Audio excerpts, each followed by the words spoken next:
Olá, amigos queridos da TV Nova Luz, a TV criada para iluminar os nossos dias.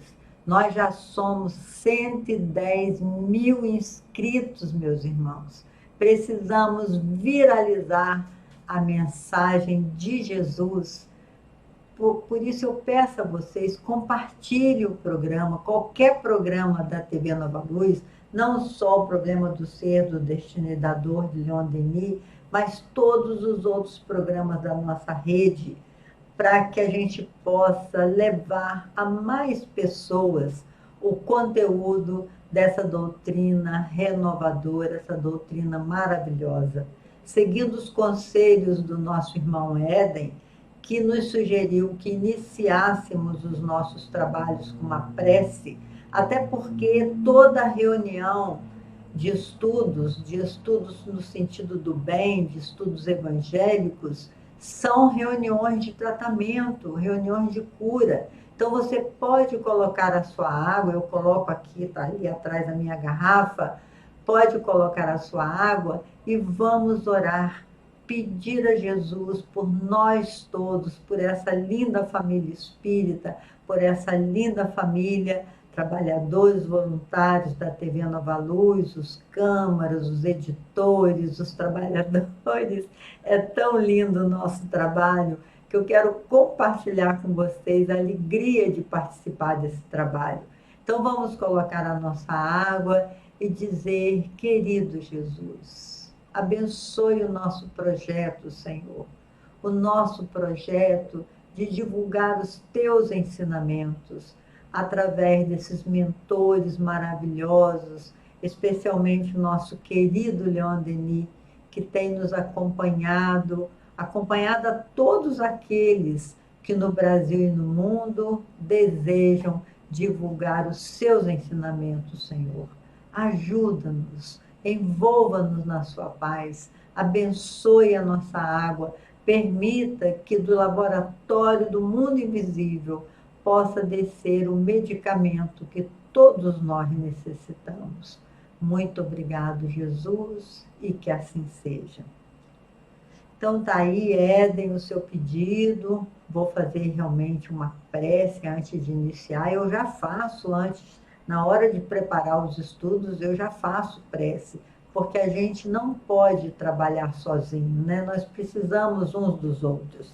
Na semana passada, nós estamos na terceira e última parte do livro O Problema do Ser, do Destino e da Dor. Nós estamos na última parte, que são as potências da alma. Nessa parte, nós estudamos tantos itens interessantíssimos, como a vontade, a consciência, o sentido íntimo, o livre-arbítrio, que gastamos 2 encontros, o universo do pensamento, a reforma do caráter, o amor, que também gastamos 2 encontros para falar nesse maior de todos os nossos sentimentos. Depois falamos muito sobre a dor, uns 3 programas sobre a dor.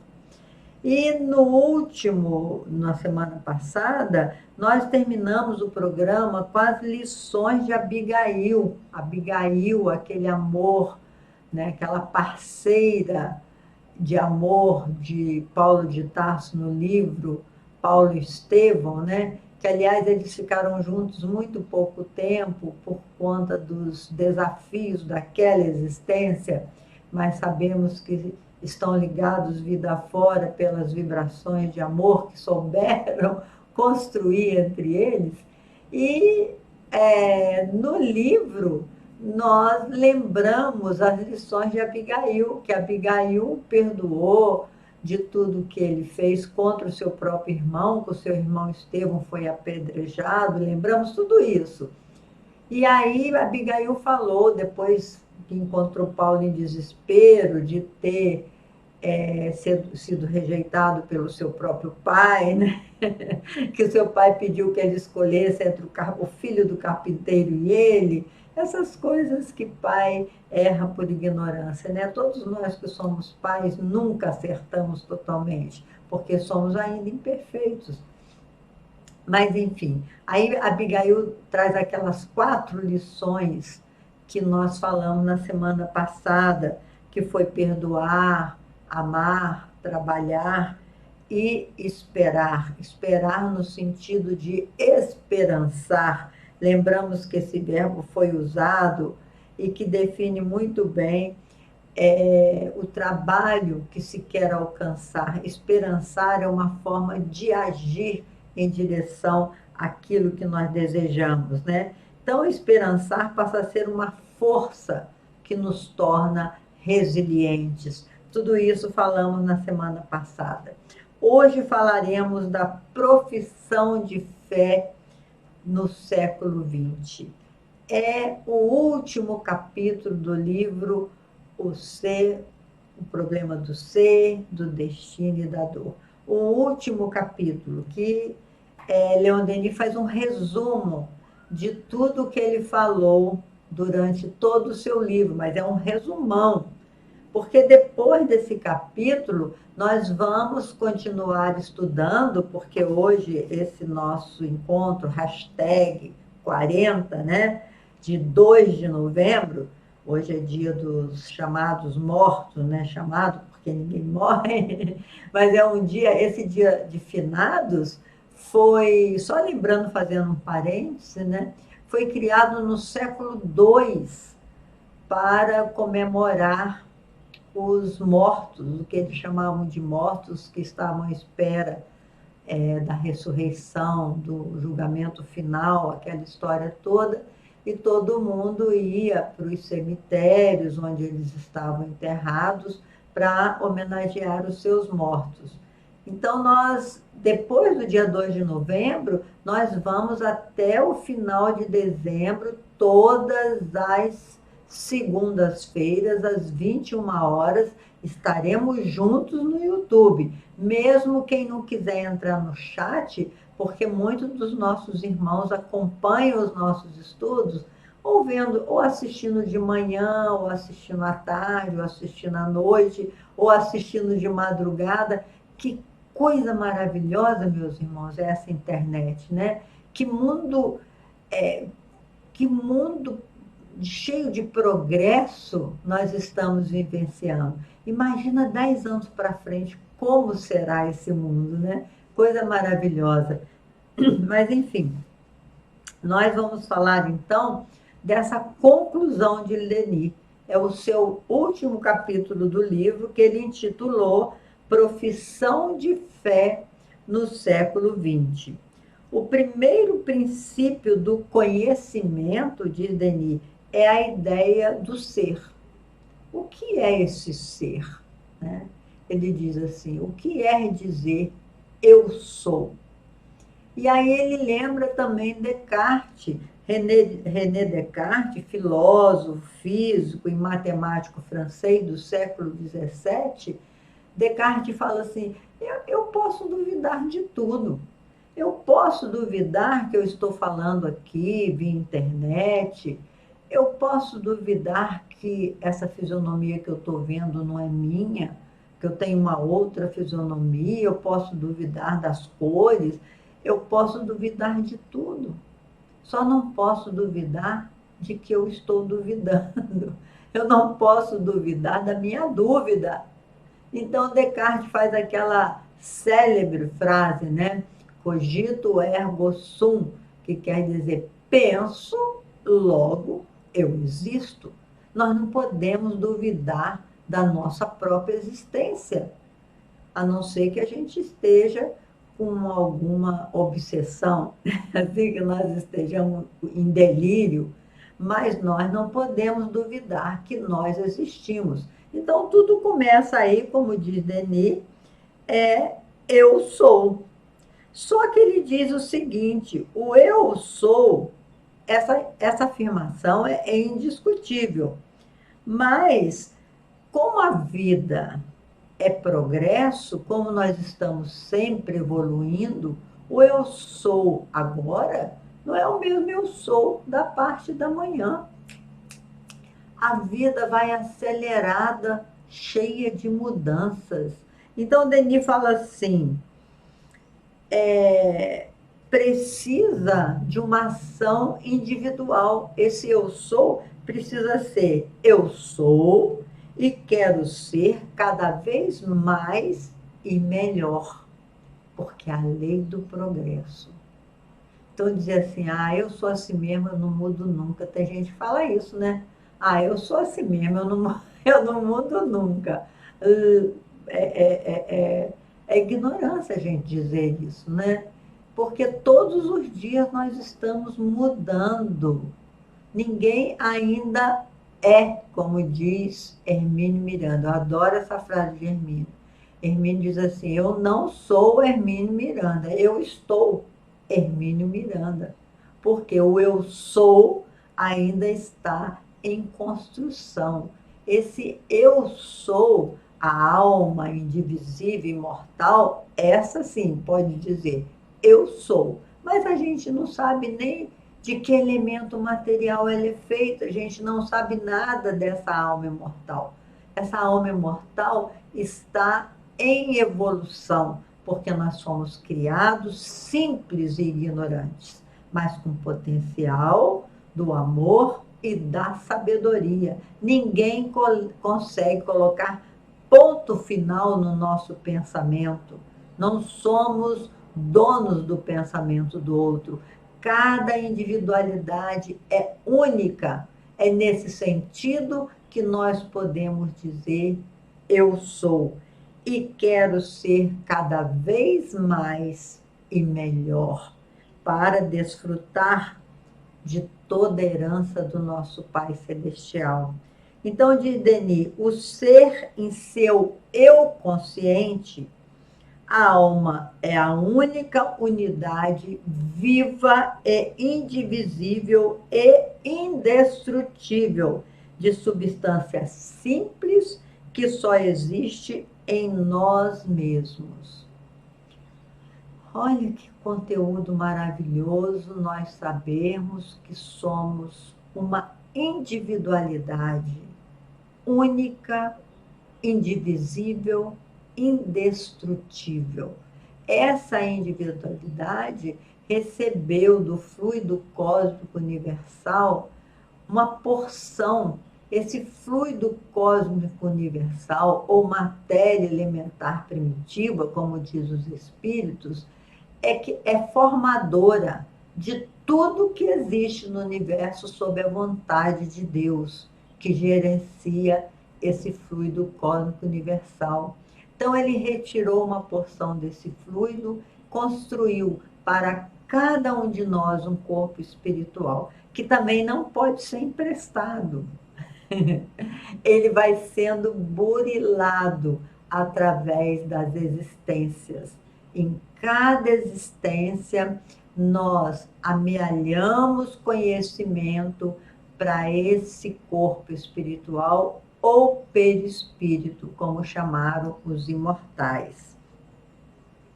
Aí Denis continua dizendo: a alma só em metade pertence a si mesma, porque sua outra metade é o universo. Eu achei tão lindo isso, meus irmãos. Quero a opinião de vocês sobre isso. Porque as metades eternas, como fala Allan Kardec no Livro dos Espíritos, em relação à alma gêmea, ele diz: não existe metade eterna com relação à alma gêmea que vamos encontrar em cada existência. Aí não existe. Não é assim? Mas a metade eterna, nesse sentido que Leon Denis coloca, é verdade. Porque nós fazemos parte do universo. A nossa metade, a alma, a nossa metade está aqui. Mas a outra metade é o universo todo, do qual nós fazemos parte. Somos parte desse todo. Somos uma notinha dessa sinfonia de Deus, não é assim? Então ele diz: porque a sua outra metade, a outra metade da alma é o universo, só pode chegar ao inteiro conhecimento de si mesma pelo estudo do universo. Nós só poderemos nos considerar inteiros quando nós compreendermos essa outra metade do qual fazemos parte. O que é esse universo do qual nós também fazemos parte. Tem até muito lindo quando eu falo sobre isso, eu lembro, deixa eu ver o que mais que ele falou. Compreender a sua eternidade, pois a morte é simplesmente o caminho para uma nova fase.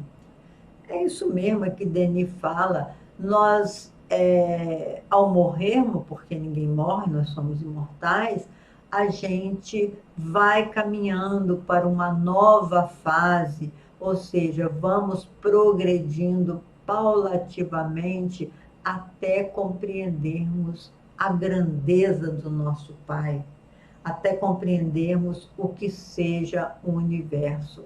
Quando eu falo isso, eu lembro de um livro que eu li, que chama O Universo numa Casca de Nós, escrito por Stephen Hawking.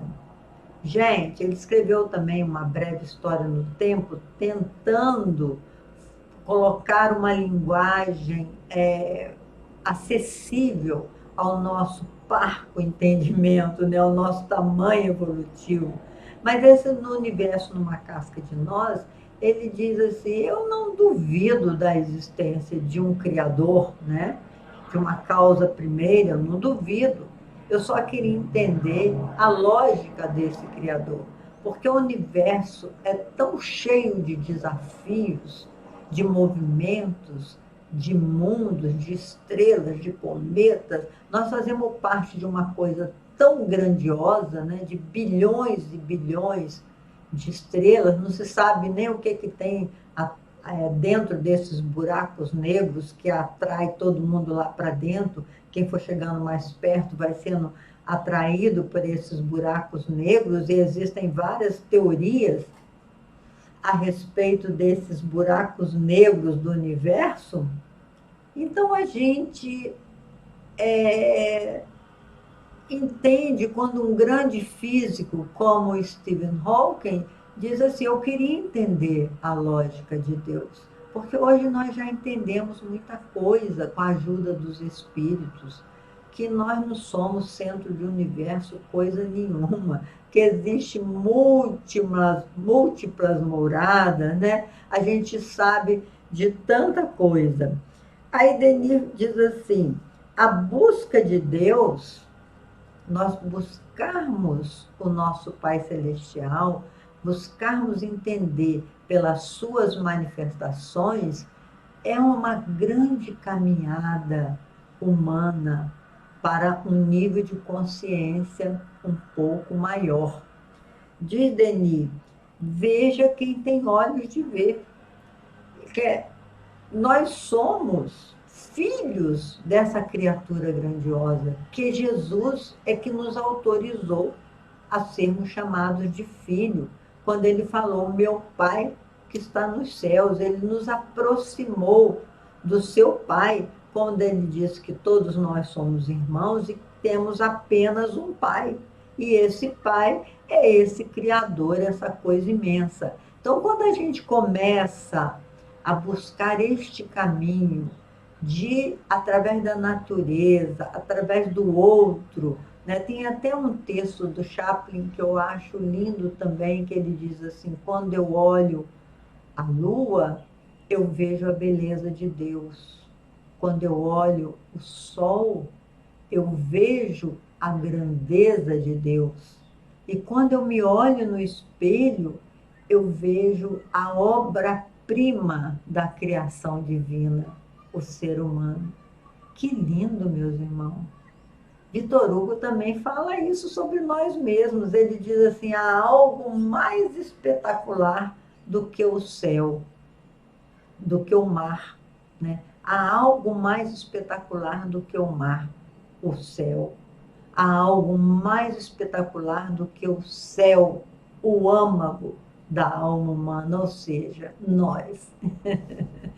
Que lindo saber que nós somos filhos de Deus, herdeiros de todo esse universo. A lei do universo, diz Leon Denis nesse capítulo final, é a conservação, é a ordem e a harmonia. Da ordem deriva o bem, Da harmonia deriva a beleza.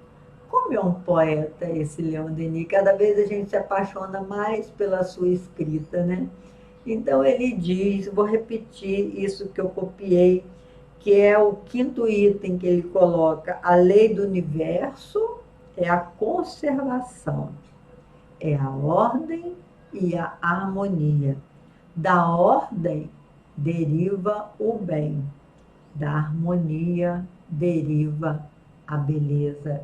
Como dá para a gente pensar a respeito disso?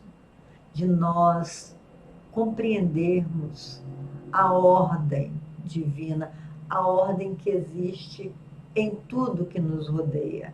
É assim, você olha uma árvore frutífera e você vê que ela amadurece no tempo certo. Você olha os animais, você percebe a grandeza também do nosso Pai, não é só olhando o sol, né, o brilho do sol, como diz Chaplin, a gente percebe a grandeza de Deus, a força de Deus, né?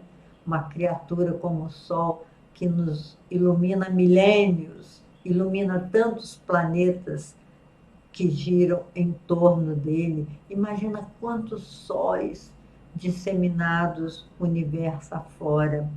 Então, diz Denis que esta ordem deriva o grande bem que a gente vai desenvolver na nossa alma quando nós compreendermos que tudo tem a sua razão de existir.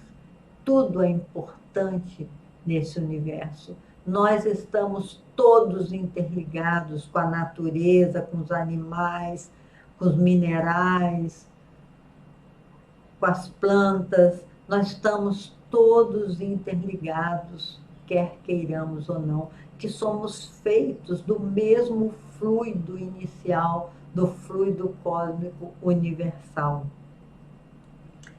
E no sexto item, ele fala: a finalidade da alma é desenvolver todas as potências do seu ser. Então, a nossa alma imortal, feita à imagem e semelhança do nosso Pai, tem tanta potência, tem tanta força, tanta luz, que a finalidade da gente é buscar compreender tudo isso, as potências que temos dentro de nós. É impressionante como nessa terceira parte do livro, ele tenta falar, tenta não, ele fala dessas potências, né, da alma, a vontade e especialmente a dor, que é uma potência muito forte da nossa alma, o pensamento, a inteligência, tudo isso que nós somos capazes de realizar, que o homem é capaz de realizar, são potências da sua alma. Por isso Jesus também falou: vós podeis fazer isto que eu faço e muito mais. Dizer que uma árvore, uma montanha saia de um lado e vai para o outro, conforme ele ilustrou de uma forma pedagógica tão linda, dizer que ele não estava derrocando nenhuma lei, ele estava mostrando que existem leis que a gente ainda não conhece e que nosso potencial de inteligência nos permitirá um dia conhecer. Olha que lindo, meus irmãos. Depois, no sétimo item, ele fala assim: a lei da ascensão. Entender que recebemos em nosso psiquismo todas as conquistas dos nossos ancestrais, o atavismo que nós temos, está tudo registrado dentro de nós. E Dr. Jung, Freud, Stanislav Grof, todos esses estudiosos da alma humana, hoje comprovam que nós temos muitos registros dentro de nós, que Stanislav Grof chamou os ursos poderosos da nossa psique, os nossos fantasmas íntimos. certa feita eu fiz uma poesia sobre os fantasmas, foi até uma poesia premiada, que nessa poesia eu falava assim: caminhei mais uns passos nas ruas do meu destino, e entre aplausos e censuras, examinei com doçura os meus fantasmas. Uns eram fortes e bravios, outros eram livres como as crianças. Sentei ao relento de mim mesma com cada um deles e o examinei nos mínimos detalhes. Aos mais fortes do que eu, disse-lhes convicta: saiam, eu sou a dona que decide aqui. Aos mais tímidos, no entanto, deixei que agasalhassem na minha alma a certeza do domínio. Depois, meus irmãos, eu ri alto e gostosamente ao constatar que os meus fantasmas são muito fortes, mas convivem hoje amistosamente com a minha fragilidade. Porque vocês, eu, todos nós, temos múltiplas existências aí para trás. E temos também os nossos ancestrais que geneticamente nos doaram muitas coisas que nos fizeram fazer a escolha X, ou a escolha Y, ou a escolha Z. E muitas vezes hoje, quando você está agindo, você pode estar sendo movimentado por alguns desses seus fantasmas íntimos, as suas crenças, as suas convicções. Então, isso que Denis fala é muito interessante, que ele diz assim: depois que você examinar todas essas conquistas que você tem dentro, que veio dos seus ancestrais e também de personalidades assumidas em vidas anteriores, você vai examinar as conquistas realizadas, feitas pela sua própria escolha ainda nesta vida. Quantas vezes escolhemos baseados ou baseadas em crenças armazenadas dentro do nosso psiquismo? Desenvolver essa consciência ao longo da vida, porque diz Denis que nós temos vários níveis de consciência. Desenvolver a consciência, a nossa consciência, durante esta vida, é um objetivo grandioso de nós nos aproximarmos de uma consciência maior, de consciências maiores, até chegarmos à consciência de Deus. Então, eu lembrei aqui, para a gente finalizar o nosso estudo, de Baruch Spinoza. Ele foi um racionalista, um filósofo holandês do século XVII, que ele colocava as pessoas em 3 níveis de consciência. Porque no nosso próximo encontro, que nós vamos rever muitos estudos, nós vamos continuar nessa questão dos níveis de consciência. Ele coloca, Baruch Spinoza, ele coloca as pessoas em 3 níveis de consciência. No primeiro nível de consciência, ele diz: são os inconscientemente infelizes. Ele coloca nesse grupo as pessoas que nem sabem o seu potencial, não sabem por que estão numa situação de tanta dor, de tanta tristeza, e nem procuram saber, deixam que a vida os leve, que não acredita na vida após a morte, que eles acham que é do berço ao túmulo que eles vão existir, por isso não vale a pena insistir em muitas coisas, muitos deles suicidam, são os inconscientemente infelizes. Eles não tomam consciência da própria infelicidade. Depois tem um outro grupo que ele chamou de inconscientemente felizes, que eu acho que nós estamos incluídos nesse grupo, que ele diz são as pessoas que só buscam a própria felicidade. Se eu estou bem, se eu estou bem situado, se eu estou financeiramente bem, os outros é que se cuidem. Eu passo por cima das pessoas porque eu sei para onde vou. E as pessoas que não sabem, dane-se, procura aí se virar. Se vira aí nos 30, né? São os inconscientemente felizes. Acham que são felizes agindo assim.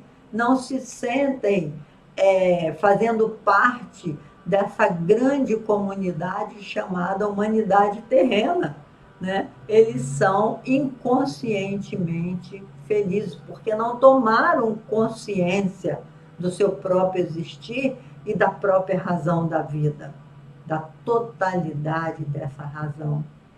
E aí ele coloca no terceiro grupo os conscientemente felizes, que são aqueles que já tomaram consciência de que a felicidade é possível, compreendendo o sentido da vida, as razões da própria vida, minimizando a dor e não maximizando a dor, minimizando a dor. Então, meus irmãos, terminamos o nosso tempo. Leia um pouquinho sobre esse filósofo, que ele é muito interessante. Baruch Spinoza recebeu o Xerém, né? O Xerém era aquela maldição, maldito os seus amigos, você é maldito, ninguém pode se aproximar de você. Ele recebeu a bula do Xerém, mas trouxe um grande contributo para a humanidade, examinando a questão da consciência. Então, que Jesus nos abençoe. Um abraço virtual para cada um de vocês. Muito obrigado pela presença de vocês nesse trabalho. Continue conosco. Já decidimos, quer dizer, ainda temos que pedir permissão à nossa chefe, Yasmin, né? Mas eu e Ricardo, que é o diretor do nosso trabalho, já combinamos sobre o livro No Invisível no ano que vem. E aí eu conto com vocês também, tá bom? Um grande abraço e até o nosso próximo encontro, se Deus quiser.